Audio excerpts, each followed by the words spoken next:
लम्हे ज़िंदगी के।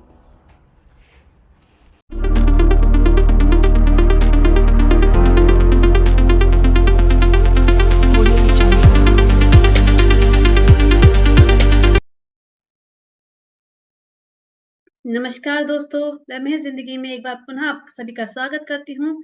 शाम का समय है, चाय का वक़्त हो चुका है और चाय के साथ होती है हमारी एक बात, एक मुलाकात, जिसमें हमारे दोस्त आते हैं, हमसे बातें करते हैं, अनछुए पहलुओं को छूते हैं, मगर उससे पहले एक चाय पर हम शायरी कहते हैं।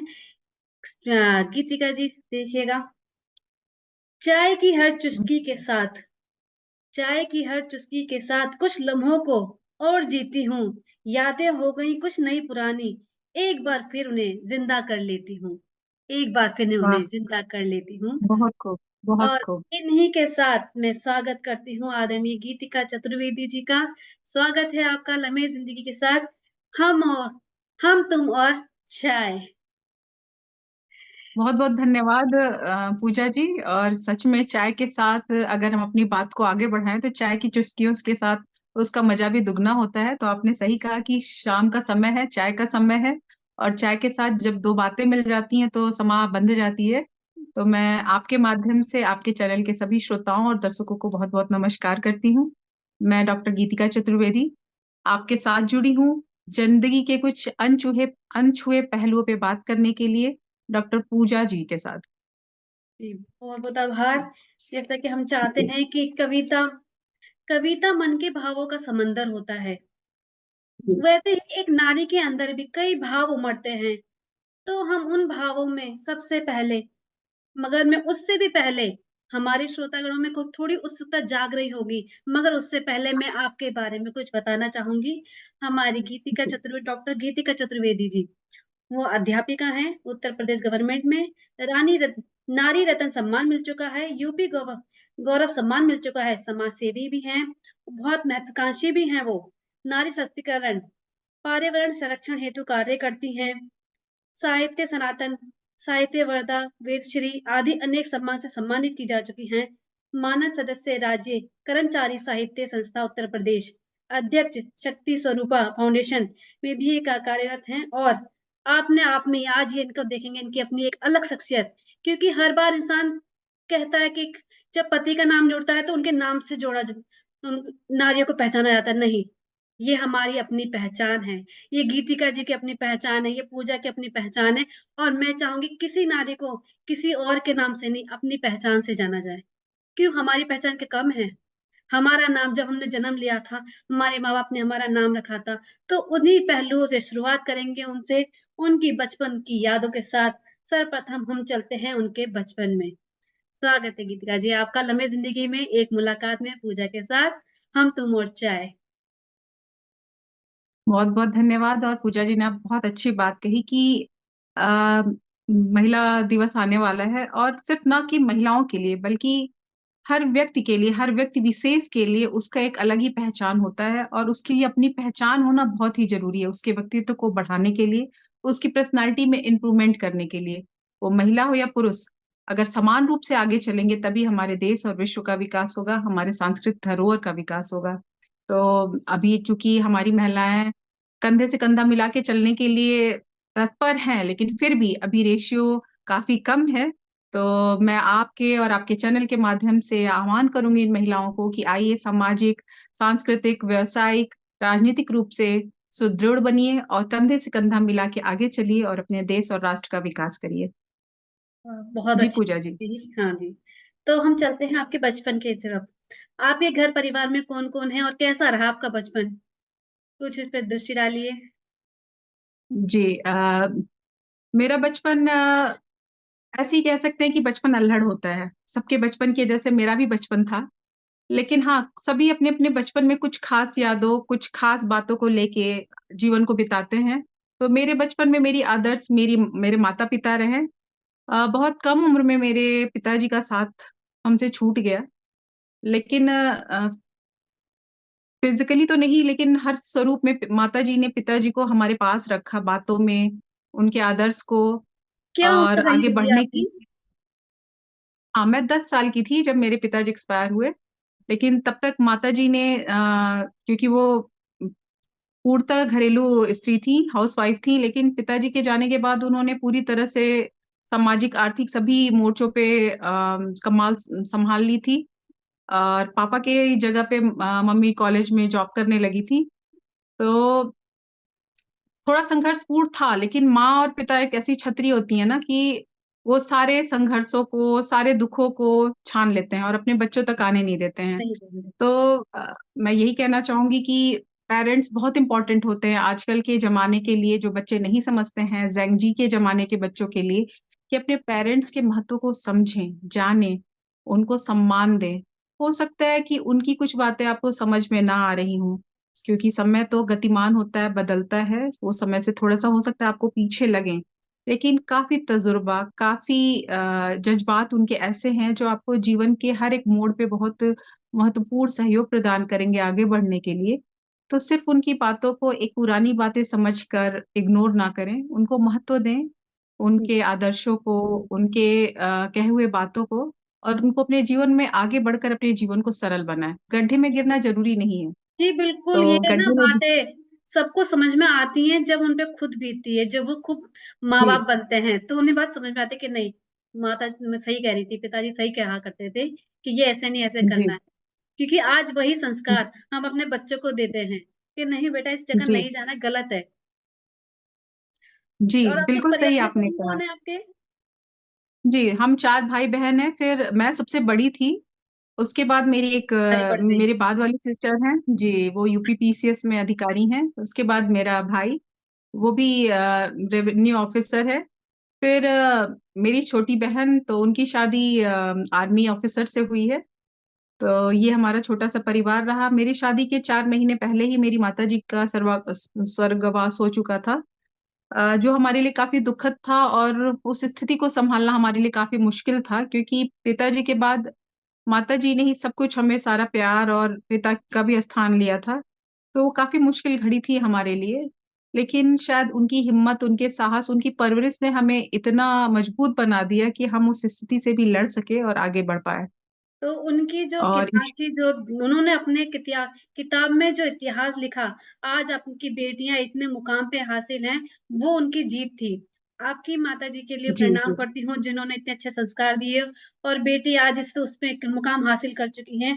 तो उनके ऊपर आपकी जी, माताजी के लिए 2 लाइनें कहना चाहूँगी, जो उनके जी, जज़्बात थे। मैं नारी जी। हूँ, जो उन्होंने कई बातें हुँ, छुपाई रखी होंगी अपने अंदर। मैं नारी हूँ, सीने में छोटा-सा दिल रखती हूँ, आँखों में जज़्बात जी, छुपाए रखती हूँ। कोई गौर से सुने तो सही, अपने अंदर कहानियों की किताब छुपाए रखती हूँ। कई क्या बातें बात होंगी है! उनके क्योंकि कई बातें उनके अंदर छिपी होंगी जब नहीं रहे हैं पिताजी नहीं रहे तो उनकी मन होता होगा किसी से बात करूँ मगर बच्चे छोटे हैं, तो वो नहीं कर पाईं। मगर जब जी, आपने बच्चों को उस मुकाम पर देखा तो कितनी खुश होंगी, ये हम समझ सकते हैं। हुँ, एक मुकाम हासिल कर लिया जी, उन्होंने। जी, जी। जी, और मैंने कभी उनको रोते हुए या फिर और महिलाओं की तरह विलाप करते हुए नहीं देखा। दुःख तो सबको होता है, किसी के जाने का दुःख। जी, बिल्कुल। लेकिन उस दुःख को अपने संघर्ष का एक हथियार बनाना चाहिए, ना कि कमज़ोरी दुःख के नहीं। साथ ही जीवन बिता के अपने आप को कमज़ोर कर दो, ताकि आपके बच्चे, आपके आस-पास और भी जो चाहने वाले हैं, उन पर इम्पैक्ट आए। तो मेरी माताजी तो मेरे लिए आदर्श भी थीं, मेरे लिए रोल मॉडल भी थीं, मेरे लिए देवी भी थीं, या फिर शायद कोई ऐसा शब्द नहीं है इस धरती पे जो मैं एक शब्द में अपनी माता को उसमें वर्णित कर सकूँ। लेकिन जी, आज मैं जो कुछ भी हूँ, वो सब अपनी माताजी की वजह से हूँ, अपने पिता के आशीर्वाद की वजह से हूँ। और फिज़िकली तो नहीं, लेकिन हाँ, स्पिरिचुअली मुझे ऐसा लगता है कि मेरे पेरेंट्स हमेशा मेरे साथ हैं, और हर मोड़ पर वो मेरा सहयोग करते हैं, हर रास्ते पे चलने के लिए मुझे प्रेरित करते हैं, और कठिन से कठिन मुश्किलों के वक़्त ऐसा लगता है कि मैं उनकी उँगली थाम कर आगे बढ़ चुकी हूँ। तो मैं बहुत अपने आप को खुशकिस्मत समझती हूँ कि भगवान ने, ठीक है, कम समय के लिए मेरे माता-पिता को हम तक रखा, लेकिन शायद कहते हैं ना कि जब कुछ आपको बड़ा मिलता है तो आपको उसकी कीमत भी चुकानी पड़ती है। तो बहुत ही महान हस्ती थे हमारे माता-पिता, तो उनका का साथ कम था, लेकिन उनकी सीख बहुत बड़ी थी, और वो अभी तक हमारे साथ है, हमारे लहू में बह रहा है। तो वो जहाँ भी हैं, भगवान से मैं यही प्रार्थना करती हूँ कि हर जन्म में वही हमारे माता-पिता हों और एक अच्छी आप म्यूट हो गए। गीतिका जी का थोड़ा-सा नेटवर्क इश्यू हुआ है, कोई बात नहीं। तब तक हम उनकी बातें करते हैं, उनकी माताजी की, जो उन्होंने बहुत अच्छा उन्होंने जो बताया उन्होंने, कि उनकी माताजी ने कितना संघर्ष करा। उनके अंदर दिल की बातें रह गई थी। मेरी बातें सुनी, अनसुनी रह गई, जज़्बात आँसुओं में बह गए और मैं वहीं खड़ी रह गई। कई बार जी, जज़्बात जी। आते हैं। बहुत-बहुत बढ़िया आपने बोला और पूजा जी इसके साथ-साथ मुझे ये भी लगता है कि एक घर को बनाने में एक महिला का बहुत बड़ा रोल होता है। जी, घर बनता ही क्या महिला से है, उससे पहले वो हाँ, से मकान है। होता है।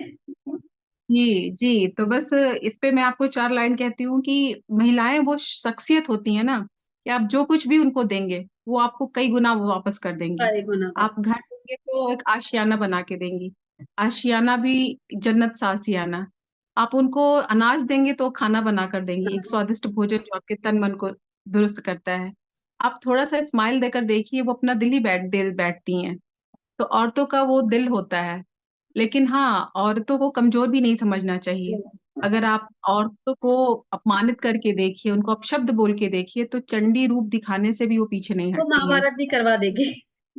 जी, चंडी रूप यानी कि वो बुराई का अंत करने के लिए उस विकट विराल रूप को धारण कर लेती हैं। वो इतना रहती है तो कि आप भगवान को नीचे आना ही पड़ता है। जी, इतनी परीक्षा मत लें कि उनको उस रूप में आना पड़े, उनका भी सम्मान करें, इस आदि-आबादी का सम्मान करें।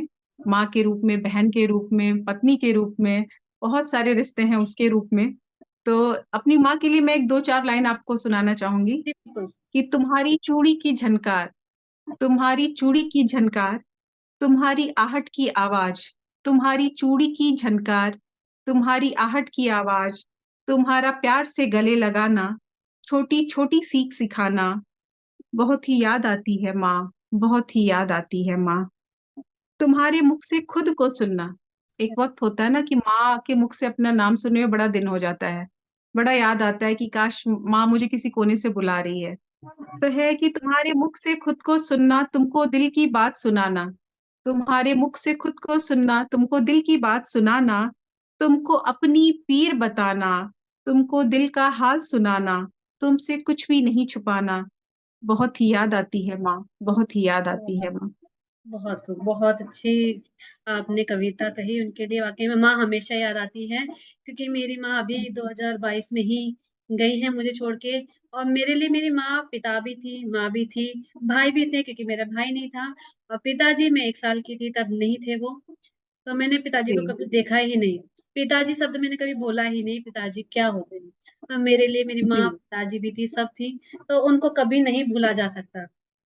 कुछ भी जी, परेशानी जी। होती है तो उनका एक रूप सामने होता है कि नहीं, जब वो इस तरह से लड़ी थी तो हम उन्हीं की बेटी हैं, हम भी लड़ सकते हैं अपनी परेशानियों से, हम हार नहीं मानेंगे। एकदम सही कहा आपने वाह! कि माँ हार मानना नहीं सिखाती है, माँ आगे बढ़ना सिखाती है। आगे बढ़ना सिखाती है। तो उसी सिलसिले में हम भी आगे बढ़ते हैं और चलते हैं आपकी पसंद की तरफ। आपको क्या-क्या पसंद है आपको? क्या पसंद है आ, वैसे? जी, जैसे पसंद क्या प्रकृति की तो हर छटा ही निराली होती है और बहुत कुछ पसंद है। लेकिन अगर कम शब्दों में और चुनिंदा चीज़ों को बोला जाए तो मुझे नेचर विज़िट करना बहुत पसंद है। कि हाँ, कहीं पहाड़ों पे चले जाओ, झरने, झील, नदियाँ, हरियाले खेत, ये सब मुझे बहुत पसंद है। और इसी वजह से मुझे साहित्य में भी रुचि है कि प्रकृति के उस रंग रूप को हम साहित्य के माध्यम से ही प्रदर्शित करते हैं।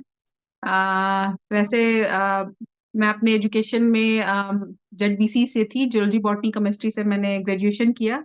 आफ्टर दैट मैंने सिविल सर्विस की, यूपीएससी की प्रिपरेशन की, लेकिन सब जगह सबको सफलता नहीं मिलती है। नहीं, तो जी, उसके भगवान ने बाद कुछ मैंने लिखा होता है उनके लिए अलग कुछ। जी, तो हमारा उसके मिलना बाद लिखा मैंने था। जी, जी, जी। हमारा मिलना लिखा था, कुछ लिखना लिखा था, कुछ सुनना लिखा था, कुछ सुनाना लिखा था। तो शायद हम इस फ़ील्ड में आ गए। उसके बाद मैंने बीएड किया और मेरी जॉब लग गई। उसके साथ-साथ चूँकि मेरे नाना जी फ्रीडम फाइटर थे और अब नाना की फैमिली ऑस्ट्रेलिया में सेटल्ड है। तो फ्रीडम फाइटर थे, तो वो साथ में साहित्य का उनको भी शौक था। तो कहीं न कहीं से शायद नाना की तरफ से ये आया गुण मेरे अंदर।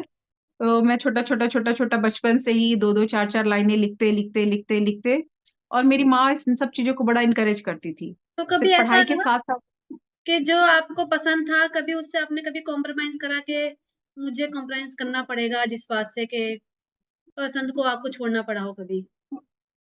तो जी मेरा मानना है कि ज़िंदगी कॉलेज इसी लाइफ़ का में नाम कुछ ऐसा हो हुआ? जी, कि ज़िंदगी इसी का नाम है, कभी हारना और कभी जीतना है। तो हम अगर ये कहें कि नहीं मैं ज़िंदगी में हर जगह जीतती ही गई, तो ये ज़िंदगी को सही मायने में नहीं व्याख्यानित करेगा। हार-जीत लगा रहता है और जब आप हार जाते हैं, तो आपको कहीं न कहीं कॉम्प्रोमाइज़ करना पड़ता है। जैसे मुझे लगता था कि अगर पढ़ाई करके कुछ बनना है, तो मुझे एक आईएएस ऑफ़िसर ही बनना है। लेकिन जब समय ने अपना खेल खेला, असफलता मिलती है, तो आदमी अपने आप को मजबूत करता है कि हम ऐसा और क्या करें? और ऐसा कौन-सा रास्ता हो सकता है कि जिससे हम आगे बढ़कर समाज सेवा कर सकते हैं, लोगों की सहायता कर सकते हैं। क्योंकि मानव जन्म लेना और सिर्फ़ जी के बिता देना मुझे नहीं लगता है कि ये सार्थक करता है। मुझे लगता है कि जब भगवान ने आपको मानव जन्म दिया, एक विवेकशील प्राणी बनाया, तो आप अपने विवेक और बुद्धि का प्रयोग दूसरों की सहायता करने के लिए कीजिए। कुछ ऐसा करिए कि कम से कम आपका जीवन सिद्ध हो सके। जी। तो किसी कवि ने बहुत शानदार बात कही है कि "न रहो न निराश, करो मन को, कुछ काम करो, कुछ धाम करो, जग में रह के कुछ नाम हुँ, करो, कुछ काम करो, कुछ धाम करो।" यह जन्म हुआ किस अर्थ अहो, समझो जिसमें यह व्यर्थ न हो। कुछ तो उपयुक्त करो तन को, कुछ काम करो, कुछ काम करो।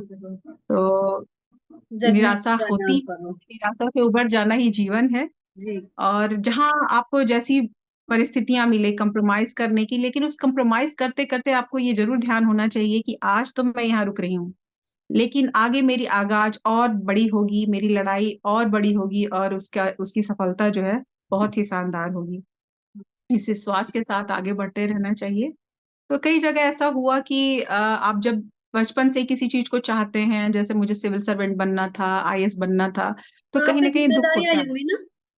जब पिताजी 10 साल की उम्र आज में थे, तो आप पे भी ज़िम्मेदारियाँ आई होंगी नहीं, कि नहीं, भाई-बहनों को मैंने कहा सँभालने ना की। कि मेरी माँ जो है बहुत ही शानदार व्यक्तित्व की थी, बहुत ही शानदार व्यक्तित्व की हस्ती थी। तो उन्होंने अपने बच्चों को ज़िम्मेदारियों का इस तरह से एहसास नहीं दिलाया। ज़िम्मेदारियों का एहसास दिलाया उन्होंने कि तुम एक नागरिक हो, तुम्हें बढ़ना है, इस देश के लिए तैयार होना है, अपने लिए तैयार होना है। सिर्फ़ क्या जीवन को कुछ भी करके नहीं बिताना है, कुछ अच्छा करना है, है? कुछ ऐसा करना है जो आप डिज़र्व करते हो। तो एज़ सच ज़िम्मेदारियाँ क्या ज़िम्मेदारियों के नाम पे उन्होंने यही बताया कि हम भारत की नागरिक हो, तो तुम्हें भारत के लिए कुछ करना है, यही तुम्हारी ज़िम्मेदारी है। ये कई तो परिवारों में हम बड़े मैंने देखा है कि बड़ी लड़की होती है, बड़ा बेटा होता है, जैसे पिताजी नहीं रहते, तो फिर ज़िम्मेदारी आ जाती है कि तुम्हें अपने छोटे जी, भाई-बहनों जी। को देखना है, इनकी ज़िम्मेदारी नहीं, मैं काम पे जाऊँगी तो इन्हें कौन देखेगा? उस तरह का कुछ ऐसा रहा हो कभी? नहीं, लकीली मैं बहुत ही अपने आप को खुशनसीब समझती हूँ कि मेरी माता ने मुझे बस जो भी समझाया, मुझे एक ही चीज़ लगता था कि मुझे कुछ अच्छा करना है, आइडियल बनना है अपने भाई-बहनों के लिए। तो वो मैं पढ़ाई, स्पोर्ट्स मैं इन सब चीज़ों में बहुत ही अव्वल थी स्कूल टाइम से ही। साहित्य में मेरी रुचि थी तो एनुअल फंक्शन में मैं काफ़ी आगे रहती थी। तो बाकी जहाँ मैं मुझे लगता था एज़ एल्डर सिस्टर कि मुझे खड़ा होना चाहिए, तो मैं अपनी माँ का सहयोग करती थी अपने भाई-बहनों को पढ़ाने में या समथिंग में। लेकिन हाँ, एज़ अ बर्डन मुझे कभी फ़ील नहीं हुआ मेरे बचपन में कि हाँ, मेरा बचपन एक बर्डन की तरह बीत रहा है, अभाव में बीत रहा है, संकट में बीत रहा है। वो सब मेरी माँ की वज़ह से था कि जब भी कभी ऐसा हुआ भी तो उन्होंने अपनी इतनी अच्छी-अच्छी बातों से क्योंकि वो उन्हें ज्ञान बहुत था। तो वो वेद, पुराण सबकी ज्ञात्री थीं, तो एक-एक चीज़ बता-बता हमें बड़े अच्छे से एक्सप्लेन करती थीं। तो वो सब रहा, इस वजह से हमें कभी ये फ़ील नहीं हुआ कि हाँ, हम में अभाव है। क्या हाँ, ज़िम्मेदारियों का एहसास वो हमेशा कराती रहती थी कि ज़िम्मेदार नागरिक बनो, ये बहुत अच्छी बात है।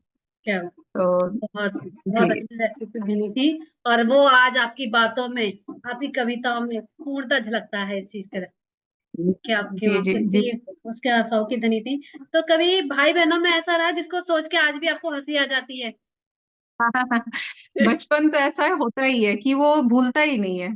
बचपन तो वो याद है ना कि हर दूसरे पल बचपन याद आता है, आपको हँसाता है, गुदगुदाता है और चला जाता है। तो बहुत सारी ऐसी चीज़ें होती थी, जैसे मेरे बाबा जी थे थोड़े टाइम के बड़े पंक्चुअल और स्ट्रिक्ट थे। कि टीवी देखने का जैसे आजकल उस समय 92 94 95 में मुझे याद है कि हमें टीवी देखने पे सख्त पाबंदी थी कि नहीं टीवी नहीं देखना है, 1 घंटा देखना है। तो हमें भी कार्टून्स का बड़ा शौक था और बच्चों की तरह। तो बाबा जी का था कि नहीं 1 घंटे देखना है, तो हम उसको वीडियो कैमरे में उस कार्टून को रिकॉर्ड करते थे दूर से। रिकॉर्ड करने के बाद जब बाबा जी रात में सो जाते थे, तो हम घर के लास्ट रूम में जहाँ से उनको आवाज़ ना जाए, वहाँ तक टीवी को ले जाते थे और वहाँ से हम उसको अपने जो अधूरे प्रोग्राम्स रहते थे, उसको पूरा करते थे। ऐसी बहुत सारी ऐसी कहानियाँ होती हैं कि चारों भाई-बहन हैं और कोई आ गया सर्व करने के लिए कुछ व्यंजन रखे हुए हैं और हम चारों भाई-बहन एक-दूसरे को देख रहे हैं कि अब बस ये गेस्ट जाएँ और हमारा नंबर आए। तो ऐसी बहुत सारी यादें हैं छोटी-छोटी वो याद आती रहती हैं ये और लम्हा दिल तो को मुझे खुश भी कर याद आता जाती है कि कोई गेस्ट आता था घर तो घर में कुछ सामान रखा होता था, जल्दी जाए और हम ये खाएँ। हैं। हमारे हिस्से में कब आ रहा है? जी, जी, जी। बहुत अच्छा था। ये बड़ा मज़ेदार रहता था फिर जब मैं बड़ी थी तो कई चीज़ें ऐसे होती थी कि मुझे अपॉर्च्युनिटी मिलती थी पहले सेलेक्ट करने का, तो वो भी छोटे भाई-बहनों का रहता था कि इन्हें अपॉर्च्युनिटी मिलती है। तो वो छोटी-छोटी नोक-झोंक, वो प्यार, वो एक-दूसरे के लिए समर्पण, वो हमेशा याद आता है। बचपन बड़ा अनमोल होता है, उसके उसको मैं बच्चों को कहूँगी कि खुल के जियो, कोई बर्डन मत रखो अपने यही ऊपर। लम्हे ज़िंदगी के होते हैं जो हम सँजो के रखते हैं, ही है लम्हे ज़िंदगी के ज़िंदगी के हर लम्हों को ना खुल के जियो, खुल के क्योंकि जियो, कोई जो बीता हुआ वक़्त है ना कभी वापस नहीं आने वाला है, वापस नहीं आता। हमेशा आगे ही बढ़ता जाता है, तो खुल के जियो, जो हो सकता है खुल के करो। हाँ जी, तो इसमें ऐसा कोई जी। लम्हा जिसको क्योंकि मेरे भी है जो ऐसे लम्हे होते हैं जो हमारे कभी हम अकेले होते हैं तो सोच के तुरंत आँखों में आँसू आते हैं कि ऐसा हुआ था। कभी कुछ वो हाँ, होते हैं क्योंकि आँसू देखते नहीं है, वो आँसू खुशी के भी होते हैं और गम के भी। मैं आप यही कहूँगी कि मैंने आपको बताया कि मेरी आइडल मेरी माँ थी। मतलब मैंने बचपन में उनको एज़्यूम करके ही सारे अपने काम किए कि ये मम्मी को अच्छा लगेगा, ये मम्मी को ऐसा लगेगा। तो जब कभी-कभी ऐसा हो जाता है कि आप कुछ नया करते हो या फिर आपको जैसे मुझे साहित्य गौरव का अवार्ड मिला है, कभी कुछ भी होता है या फिर कभी मन होता है कि कुछ बातें माँ होती तो कर लेते। या अनायास कभी फ़ोन पे हाथ आ जाता है और माँ का नंबर डायल हो जाता है। और तो जब वो फ़ोन नहीं अगले ही उठता तो सेकंड वो फ़ोन नहीं उठता है तो दर्द जी, होता है। जी, अगले ही सेकंड ये रियलाइज़ होता है कि मैं नंबर किसको डायल कर रही हूँ, अब माँ नहीं रही। तो वो एक ठीक है, हम स्पिरिचुअली तो मानते हैं वो हमारे साथ हैं, लेकिन कहीं न कहीं ये दुःख जो है ना, दूर है, आ ही वो नहीं जाता है, है कि फिज़िकली माँ साथ में नहीं है, अब तो नहीं है। वो रह-रह के याद आता है। और ये जब ये लगता है कि मैं बड़ी हूँ, अगर मुझे याद आ रहा है, तो मेरे भाई-बहनों को ये चीज़ कितना कष्ट देता होगा कि हम एक-दूसरे के सामने शायद इस चीज़ को नहीं लाते हैं कि हम दुखी हो जाएँगे, लेकिन हुँ, कहीं न कहीं ये चीज़ें तो मन में रहती ही हैं रहती और माँ-बाप ऐसे भूलने वाले नहीं हैं, सब लोग नहीं होते। किसी भी उम्र में हम हो जाएँ, माँ-बाप हमारे साथ ही रहते हैं। कोई कितना जो भी बूढ़ा आप हो जाए, उनके लम्हा कह माँ-बाप रही हैं, हमेशा उनके वो लम्हा मेरे साथ भी होता है। मेरे फ़ोन में भी जब मम्मी का जी, नंबर आता है क्योंकि आपके साथ मम्मी 10 साल पिताजी रहे मगर मेरे साथ मेरी मम्मी बचपन से जब से पैदा हुई तब से मेरे साथ रही वो। तो मुझे जी, हर जी, पल जी, मैं याद समझ आती हैं सकती वो हूँ। और उनका जब नंबर सामने आता है जब मम्मी के जाने के बाद एक बार दीदी ने मुझे कॉल कर दिया उसी उनके छठा ही दिन था। तो मुझे बहुत जी, ऐसे जी, मम्मी का कॉल मम्मी की आ गई शायद, आपने गलत कुछ करा था। एकदम, एकदम। एकदम से हुँ, तड़क सी हुँ। हो जाती है कि क्या हुआ था? फिर तो मेरे हस्बैंड ने उन्हें मना करा कि भाभी इस फ़ोन से आप कभी फ़ोन मत करना। जी, जी, जी, मैं समझ सकती हूँ और वो जब हम घर जाते हैं अपनी माँ के, तो वो सारी चीज़ें, बचपन की सारी यादें, हमारा तो पढ़ना, हम चलो लिखना, खाना खुशनुमा पल में चलते हैं अब हम कि जी, आपको सर जी। कैसे मिले? अब ये बताइए? उससे पहले मैंने माँ के ऊपर एक कविता लिखी थी, जो मैं चाहती थी कि जब मैं सेलेक्ट हो जाऊँगी या मेरी जो ख्वाहिशें थी माँ के लिए, वो मैं आपको सुनाना चाहूँगी बिल्कुल। कि ऐ ममतामयी अम्मा तू कमाल है। हम लोग अपनी मम्मी को अम्मा बोलते थे। तो ऐ ममतामयी अम्मा तू कमाल है, तू ही मेरे जीवन की मिसाल है। तुझे दे दूँ जीवन की सारी खुशियाँ, सारी संतुष्टि, बस उसी पल की मुझे तलाश है। ऐ ममतामयी अम्मा तू कमाल है। दुनिया के काँटों को हटाकर तूने हमें फूलों सा खिलाया। दुनिया के काँटों को हटाकर तूने हमें फूलों सा खिलाया। पथरीले रास्तों को आसा बना तूने हमें चलना सिखाया। गलती की कभी हमने तो प्रायश्चित कर आँसू सिर्फ तुमने बहाया। देकर वास्ता अपने पुण्यों का, प्रभु से खुशी हमारे लिए जुटाया। करके त्याग ममता संकल्प तूने हमें इंसान बनाया। तभी तो हर युग में होता आया तेरा सम्मान है। ऐ ममता मई अम्मा तू कमाल है। तू ही मेरे जीवन की मिसाल है। ऐ ममता मई अम्मा तू कमाल है। तो आप इस कविता से ही मेरे माँ के मर्म को, मेरे भाव को, मेरे समर्पण को समझ सकती हैं। और क्या कहूँ, इसके बाद मेरे माँ का ही आशीर्वाद था कि मुझे इतना अच्छा लाइफ पार्टनर मिला। इवन मेरी माता जी ने का ही सर्च थे, कहे तो उस समय अरेंज मैरिज ही था मेरा। तो मेरी माँ के ही पसंद थे मेरे हस्बैंड, और वो बहुत डीपली चाहती थी कि मैं इसी रिश्ते पे जाऊं। जब शादी मेरी खोजी जा रही थी, तो आज मैं रियलाइज कर पाती हूँ कि उन्होंने कितना सही मुझे जीवन साथी चुनने का मौका दिया और उस पे जाने के लिए बोला।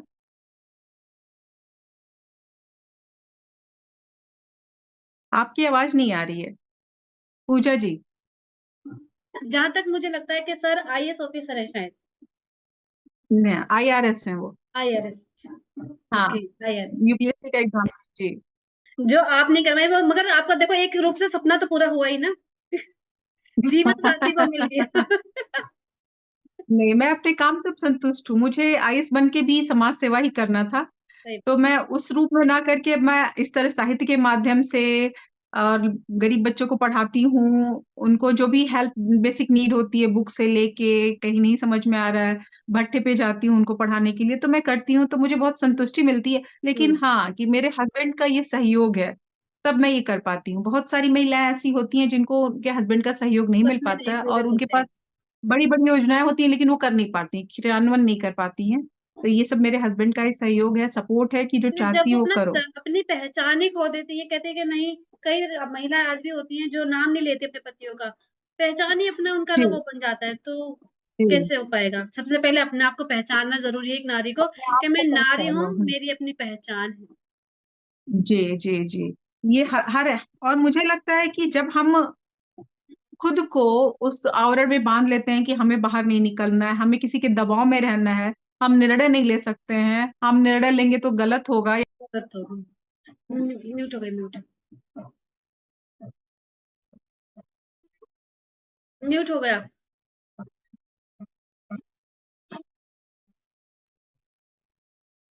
सॉरी पूजा जी, थोड़ा फोन आ गया था, इंटरप्ट हो गया। हम्म, थोड़ा कैमरा भी थोड़ा आपका घूम गया है, कोई बात नहीं, चाय की हाँ खुमारी जो चढ़ रही है। और जी जी समय जी भी जी अपना जी। बोल रहा है कि मैं भाई कि अब 10 हमें मिनट में। जी, हमें इजाजत लेना चाहिए दर्शकों से। हाँ, मगर उससे पहले अभी हाँ पे है टाइम, आप बताइए बहुत आपकी। अच्छा लगा पूजा जी कि आपने एक बड़ा अच्छा शो शुरू किया, और कि कुछ ऐसी बातें सबको भी बुला के बताइए आप अपनी, जो आप कहना चाहती थी, जो आज तक आप नहीं कह पाई। अभी समय को हम थोड़ा सा रोक लेते हैं, 10 मिनट है। नहीं, मैं बस यही कहना चाहती हूँ कि मैं बस वही कि अपने स्तन को जितना उपयुक्त कर सकती हूँ ना, मैं करना चाहती हूँ। और मैं ये नहीं कहूंगी कि हाँ मैं सबसे ऊंचा ही मुकाम हासिल करना चाहती हूँ, लेकिन हाँ, कि जितना हो सकता है मुझसे उतना मैं करना चाहती हूँ। मैं बस समय को गंवाना नहीं चाहती हूँ, समय को कमाना चाहती हूँ। समय कुछ दे के जाए, समय को कुछ दे के मैं जाऊं, कुछ लोगों को मैं कुछ दे के जाऊं, कुछ लोग मुझसे संतुष्ट रहें, वो मैं करना चाहती हूँ। और उस पर मैं लगी हुई हूँ, कर रही हूँ। और ईश्वर के आशीर्वाद से मेरे आसपास के लोग इतने अच्छे थे, मेरे भाई बहन, मेरे माता पिता, मेरे हस्बैंड, मेरे ससुराल वाले, कि वो मुझे सपोर्ट करते हैं। और मेरे दोस्त, मेरे सहपाठी, मेरे कलीग सभी मुझे बहुत सहयोग करते हैं कि आप अपने काम को करिए। और आप भी देखिए कितने अच्छे से लगी हुई हैं साहित्य के काम में, लोगों व्यक्तित्व को आगे लाने में, सबको समझाने में। कहीं ना कहीं व्यक्तित्व सामने आता है तो उससे सीखने का अवसर प्रदान होता है जी हर जी। एक व्यक्तित्व से। तो आपने भी एक बहुत बड़ा काम किया है। तो मैं आपके चैनल के माध्यम से सबसे फिर से कहना चाहती हूँ कि जीवन में निराशा तो आती है, मैं ये ना नहीं कह सकती कि निराशा नहीं आती है, निराशा आती है, लेकिन निराश होने का एक थोड़ा सा टाइम रखिए, बाकी पॉजिटिवली अपने जीवन को आगे बढ़ाते रहिए। और कुछ करिए, कुछ ऐसा करिए जो आपको खुशी देता हो, जिसमें आप खुश होते हो। और अपने जीवन को, ये बड़ा अनमोल जीवन मिला है, इसको खुशियों से भर दीजिए, आगे बढ़िए। और एक बार पुनः पुनः आपको बहुत बहुत धन्यवाद कि आपने इतना अच्छा शो शुरू किया है। और मुझे बड़ा मजा कविता आया। जो चाय हम जाने से पहले आपसे एक आपकी कविता कविता को कैसा आपका रुझान हुआ? जैसा आपने बताया आपके नाना जी की तरफ से, आपके पास क्या वो कविता है जो आपने पहली बार लिखी होगी? या कोई ऐसी मैंने कविता पहली कविता जिसको आपको जो सुना मैंने मिला पहली हो, जब कविता दिल लिखी को थी अच्छी अपनी लगती है ना माँ कुछ के कविताएँ? लिए, जी, जी। हुँ, मैंने आपको पहले ही सुनाई थी ए ममता मई अम्मा जो तो वो टाइटल आपकी था, पहली ये की मेरी पहली कविता थी। जी, क्या जी। बात! तो बहुत बढ़िया। जी, तो वो मैंने अपनी माँ के लिए लिखा था और मैं कहती हूँ साहित्य में क्यों आना चाहिए कि जीने के 2 राह हैं। जीने के 2 राह हैं या तो नीरस जी या साहित्य रंग डूब के या साहित्य रंग डूब के जीवन रस तू पी। तो क्या साहित्यिक बनिए, साहित्य में डूबिए, अपनी ज़िंदगी को खूबसूरत बनाइए और ज़िंदगी को जी भर के जिए। तो इसी बहुत के बढ़िया। साथ पूजा जी बहुत-बहुत धन्यवाद आपको, आपके दर्शकों को।